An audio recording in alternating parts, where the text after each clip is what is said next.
Сөз депутат Акаев Жанарбек Кубанычевичке берилет. Рахмат. Үчүнчү окуу экен, менде суроо жок, болгону бир сунуш да.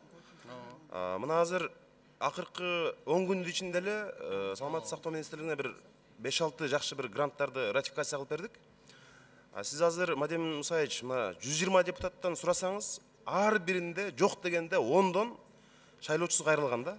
Жана боору боюнча, гемодиализ боюнча ар бир депутатка кеминде 10дон адам же акча сурап, же кезекке коюп бер деп кайрылат да. Кече мен мына Кыргызстанда Кайрымдуу бол деген бир кайрымдуулук фондунун өкүлдөрү менен жолугуштум.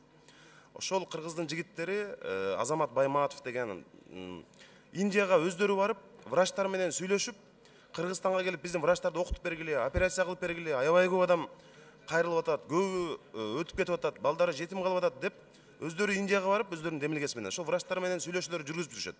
Элчилик аркылуу. Ушуну бир өкмөттүк деңгээлде сүйлөшүп, кийин дагы бир ошол араб өлкөлөрү болобу, башка мамлекеттер болобу, гранттарды тартууда, ушул бир боорду алмаштырууда, гемодиализ маселесинде бир ири гранттарды тартып, анан ошол гемодиализ аппаратын региондорго дагы алып бара турган кылып, ушу жаңы жылдан кийинки грант берүүчүлөр менен иштешкенде, башка мамлекеттер менен иштешкенде, ушул маселени катуу эске алсаңыздар жакшы болот эле деген менде бир сунуш да. Рахмат.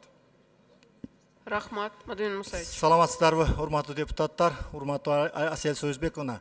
Жанар Кубанычевич, өткөн жумада саламаттык сактоо министри Чолпонбаев Космосарич өзү Индияга барып келди, делегация боюнча. Бул сүйлөшүүлөр жүрүп атат, бул болду. Экинчиден, сиз айткандай гемодиализ боюнча жерлерде өнүктүрүү боюнча бизде пландар бар. Азыр бүгүн Баткен областынан башка жерлерде, бардык жерде мамлекеттик койдук. Бул боюнча иштер бар. Рахмат.